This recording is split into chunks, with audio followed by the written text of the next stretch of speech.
Welcome to episode 498 of the Selling Your Screenplay podcast. I'm Ashley Scott Meyers, screenwriter and blogger over at sellingyourscreenplay.com. Today I am interviewing writer-director Jordan Gertner, who just did a film called Sheroes, which is a female-driven action film. He's worked as a producer for many years and was a producer on some big indie films like Spring Breakers and The Virgin Suicides. We talk about how he got into the business and then how he was able to put this latest project together as a writer-director. So stay tuned for that interview. If you find this episode valuable, please help me out by giving me a review in iTunes or leaving a comment on YouTube or retweeting the podcast on Twitter or liking or sharing it on Facebook. These social media shares really do help spread word about the podcast, so they're very much appreciated. Any websites or links that I mention in the podcast can be found on my blog in the show notes. I also publish a transcript with every episode in case you'd rather read the show or look at something later on. You can find all the podcast show notes at www.sellingyourscreenplay.com/podcast. And then just look for episode 498. If you want my free guide, How to Sell a Screenplay in 5 Weeks, you can pick that up by going to sellingyourscreenplay.com/guide. It's completely free. You just put in your email address and I'll send you a new lesson once per week for 5 weeks, along with a bunch of bonus lessons. I teach the whole process of how to sell your screenplay in that guide. I'll teach you how to write a professional logline inquiry letter and how to find agents, managers, and producers who are looking for material. Really is everything you need to know to sell your screenplay. Just go to sellingyourscreenplay.com/guide. So now let's get into the main segment. Today I'm interviewing writer-director Jordan Gertner. Here is the interview. Welcome, Jordan, to the Selling Your Screenplay podcast. I really appreciate you coming on the show with me today. Ashley, thanks so much for having me. I appreciate it. So to start out, maybe you can tell us a little bit about your background. Where did you grow up and how did you get interested in the entertainment business? Well, I grew up in Toronto, in Canada. And how did I get interested in the entertainment business? By the love of movies. As a kid growing up, I'd go to the theater as often as I can and love the experience of just getting lost in films. I always found like films were this magical ride that took you away from everything else going on in your life. So I would consistently go to the movies, be inspired by them, feel motivated by them, and always knew that being a part of a film was something that I wanted to be. So take us through that. So you're growing up, you're loving movies. What were some of those steps then out of high school, in college, out of college, of actually turning this into a career?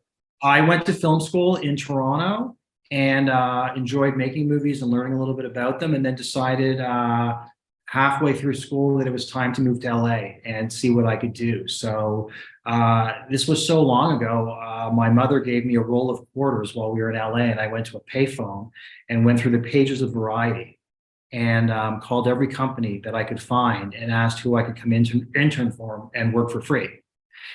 And found a couple of companies that said, sure, come on out. So I moved out to LA and interned and learned as much as I could, and continued working until I ultimately connected with a partner that I'd worked with for years and started producing movies. Gotcha. So I noticed one of your early credits is a co-producer on Buffalo 66, an iconic movie. I remember that movie in the 90s. It really represented a lot of the sort of the indie space at the time. Maybe you can talk about that a little bit. How did you go from, living in Toronto, knowing nobody in the entertainment industry, to getting on that film as a producer? I'd partnered up with a gentleman by the name of Chris Hanley, who had a company, and we started working together. And he had a relationship with Vincent Gallo, and we had gotten the script, and my partner got involved with helping finance that film. So I worked with him on that film, and that was, I think, my second movie that I worked on. And it was just an amazing experience. I mean, is an incredibly talented filmmaker that's very specific to what he needs and has a great way of ensuring that he gets that. So, very early in my career, I feel very fortunate to have had the opportunity to be a part of a film like that. Yeah. And how did you meet, just out of curiosity, how did you meet Chris? I always feel like maybe that's sort of a linchpin moment in your career. He's, kind of brought you up, pulled you up a little bit. What were those early conversations like? How did you actually meet a guy like that? To be honest, I can't even remember it. We connected through a mutual friend, relatively new company. I was young and very willing and aggressively wanted to be a part of film, and I was a very resourceful person. So we proved to be an effective team. It's like the skill set that I could bring and was valuable to him, and what he could do was valuable to me. So collectively together, we were able to, through that phase of my career, make a lot of films together. So I'm curious too. This is a screenwriting podcast. Obviously, my background is screenwriter. Most of the people are listening to this are screenwriters. A movie like Buffalo 66, I don't know that I would look at that screenplay and say, this is the movie I want to go do as a producer. I think it comes somewhat with what you're saying. Vincent Gallo is such a sort of, unique character that I think he brings so much to that project. Is it the words on the page? Is that a project you guys would have done without him? Like if you had just gotten the script, were you so impressed with the script? And just give me some thoughts on that, like the actual script versus the package as a whole. Well, I think that there are certain scripts that you can read and say, I got to make this movie. There's other scripts that may come from a director, and that what his or her temperament is, or how they make films, or the films that they've made. And you may not have jumped on that particular screenplay without that particular director being involved. So it's always different. It's like over the course of my career, some of the films have really been director driven, and some of them really have been screenplay driven, or films based on novels, adaptation. So it really depends. I mean, the overall package is what gets the film made, but there's different starting points. Mm-hmm. Yeah. So let's talk about your transition. I know there's definitely people that are looking to transition into screenwriting.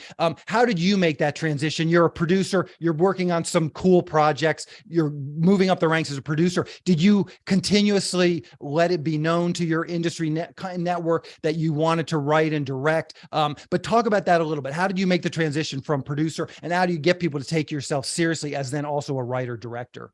Well, for me, it's funny. Growing up, I always wanted to be an actor.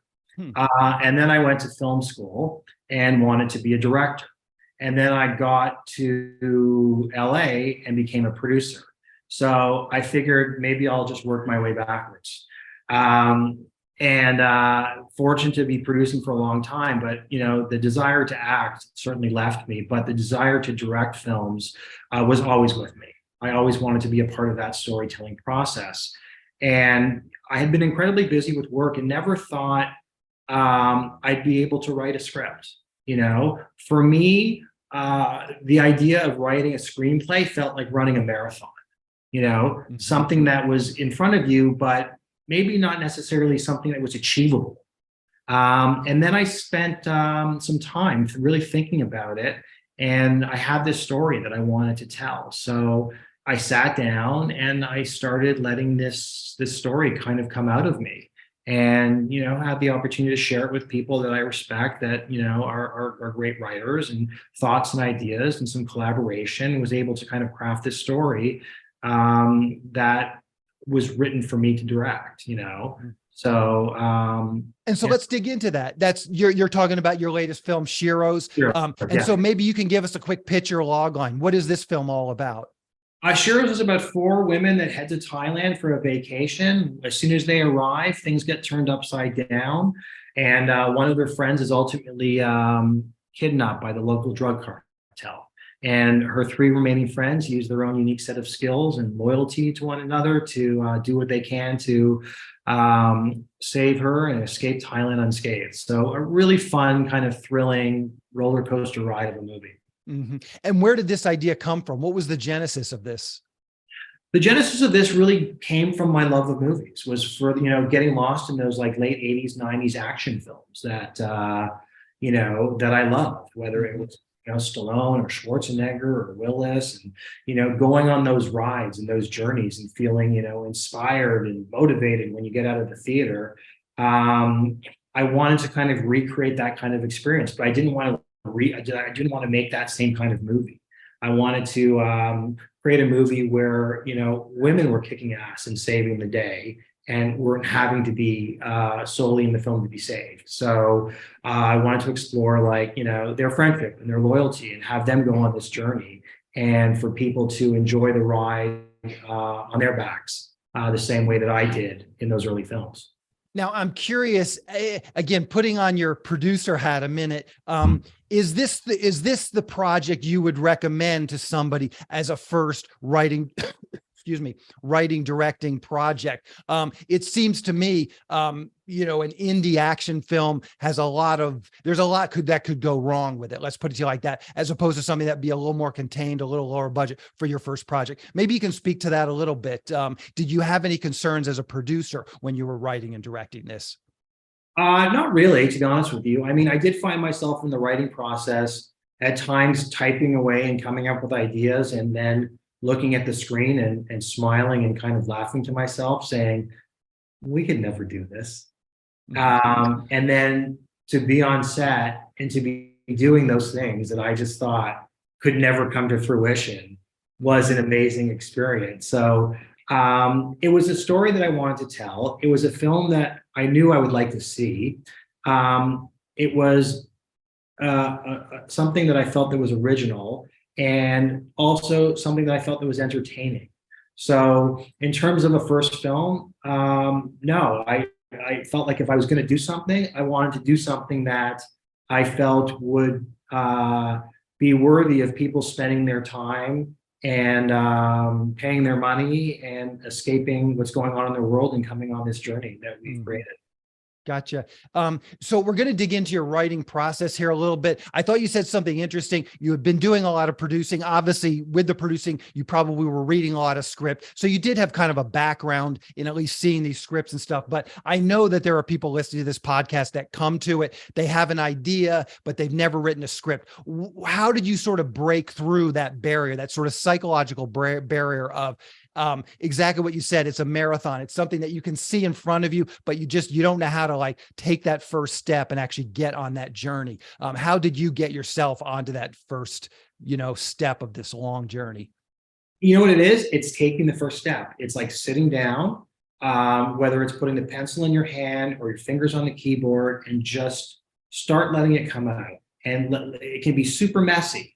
It can be all over the place. It can make no sense, but like, get that flowing out of you, get it going. And then once you do, it's like training. It's the marathon. You've gone a mile, you've gone 2 miles. All of a sudden you're looking at 37 pages. You've gone 14 miles. And then you're at, you've written 80 pages and you're at the 25th mile. And all of a sudden it's like this thing that was impossible. You've just crossed the finish line and you have this like screenplay in front of you. So it's about, knowing you can do it. It's about, not being afraid of being perfect, of just like letting it out. Even if what you let out and you look at it, you think like, this is not very good. Well, you've got something to work from there, and start crafting, start playing with it. So take that first step, hit that first key. Yeah. Sound advice for sure. So let's talk about your writing process a little bit. Where do you typically write? When do you typically write? Do you go to Starbucks? You want that ambient noise? You have a home office? You write first thing in the morning? You write late at night? What does just sort of your writing schedule look like? My schedule is all over the place. It's like, I, for instance, can't spend a day writing.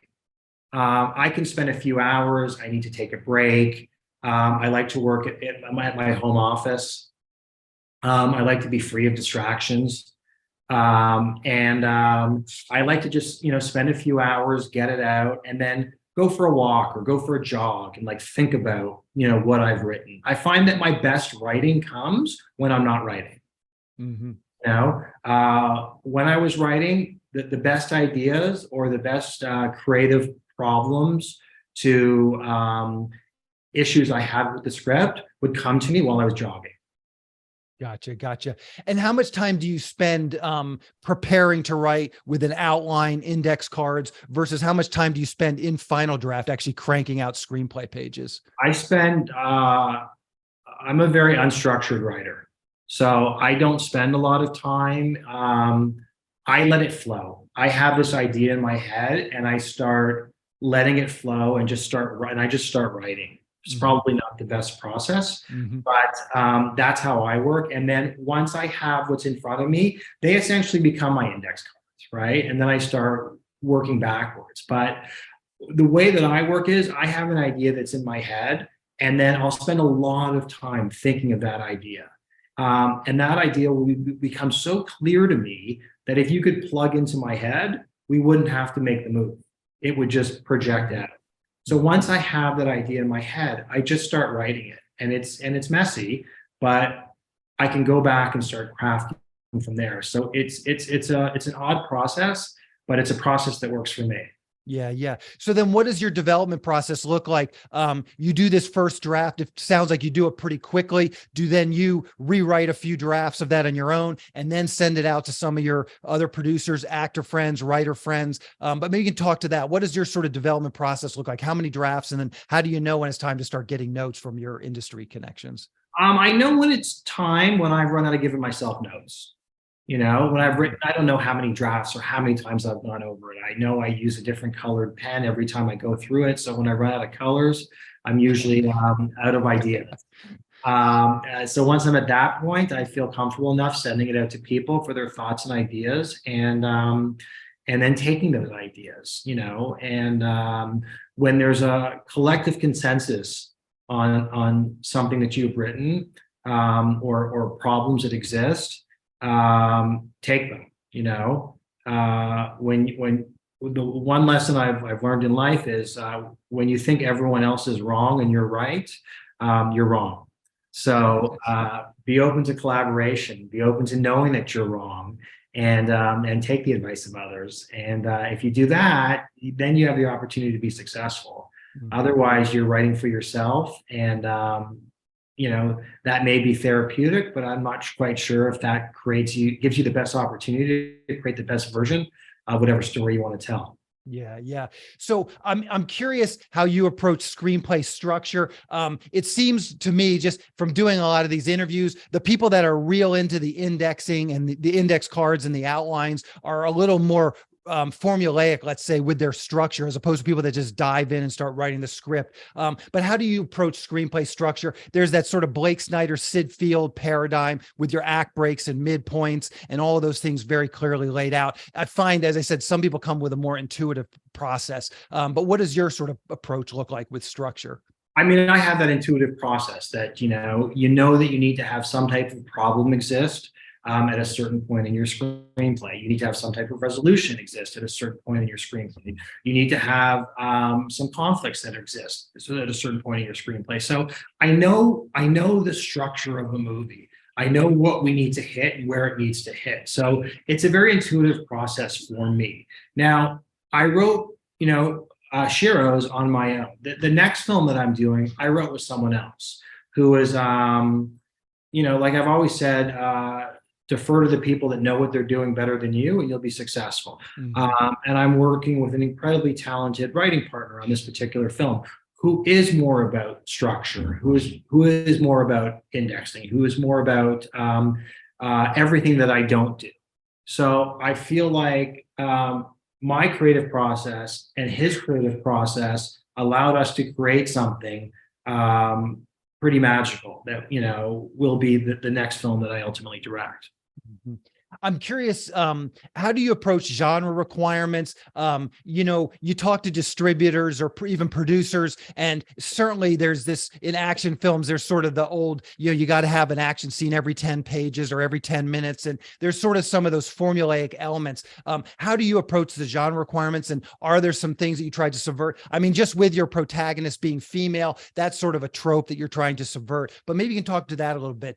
What are some of the genre requirements you tried to lean into? And what are the ones that you tried to lean against, subvert? Well, on Sheroes, it was about, let's make the best version of this movie.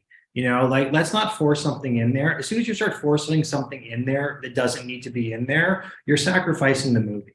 So as long as everything that you're writing, every action scene is an important element to keeping the story moving forward, to keeping the actors continuing on their journey, then it should be in there. But if it's just in there to be in there, as great as the action scene is, people will get bored. people will start to lose interest. So as long as the action is moving the story forward and is reflective and a part of the story, then it should be there, in my opinion. And if it's not, it doesn't need to be there. Gotcha.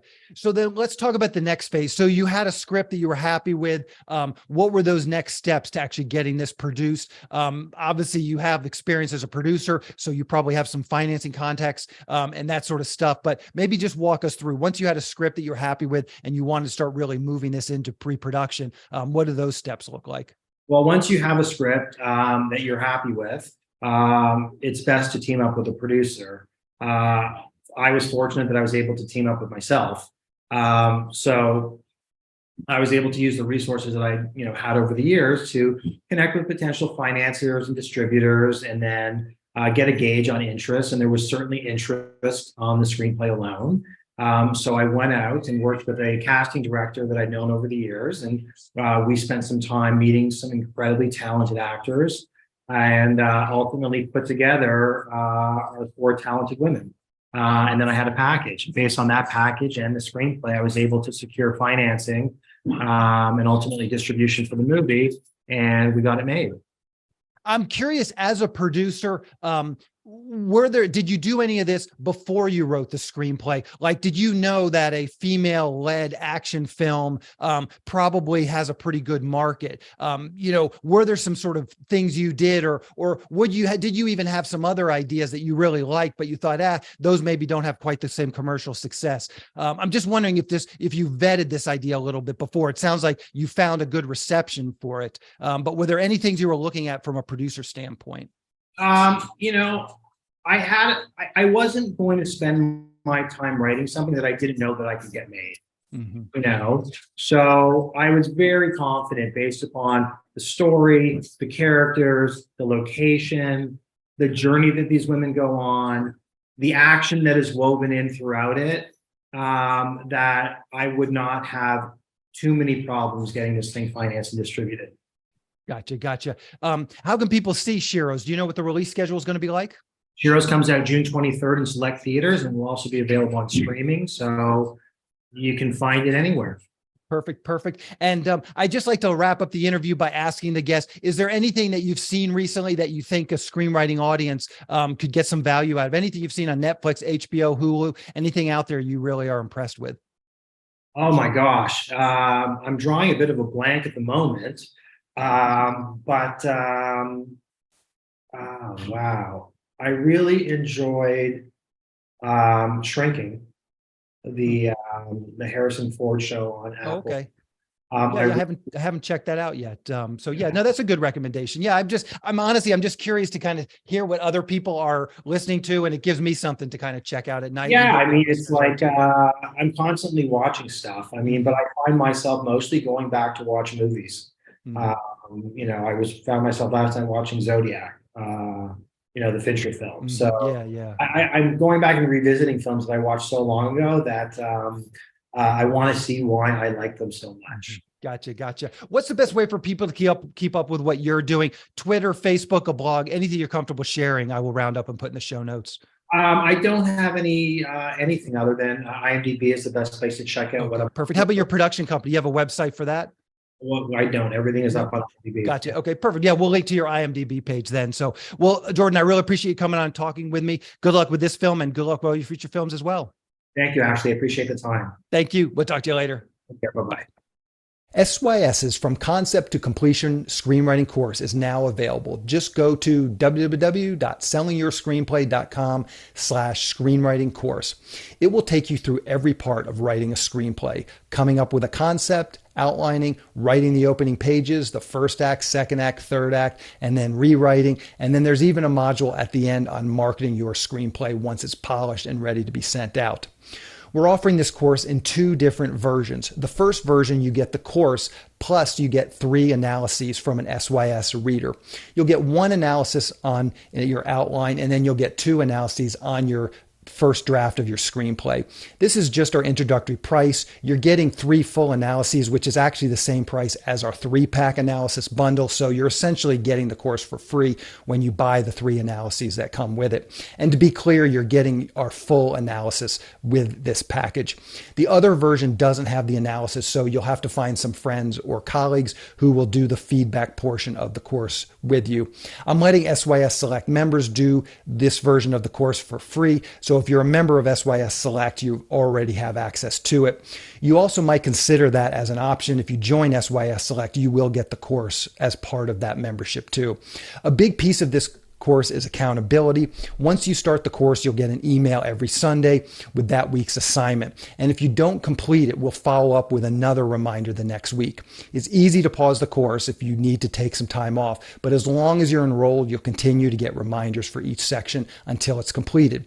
The objective of the course is to get you through it in 6 months so that you have a completed, polished screenplay ready to be sent out. So if you have an idea for a screenplay and you're having a hard time getting it done, this course might be exactly what you need. If this sounds like something you'd like to learn more about, just go to www.sellingyourscreenplay.com/screenwriting course. It's all one word, all lowercase. I will, of course, link to the course in the show notes, and I will put a link to the course on the homepage up in the right-hand sidebar.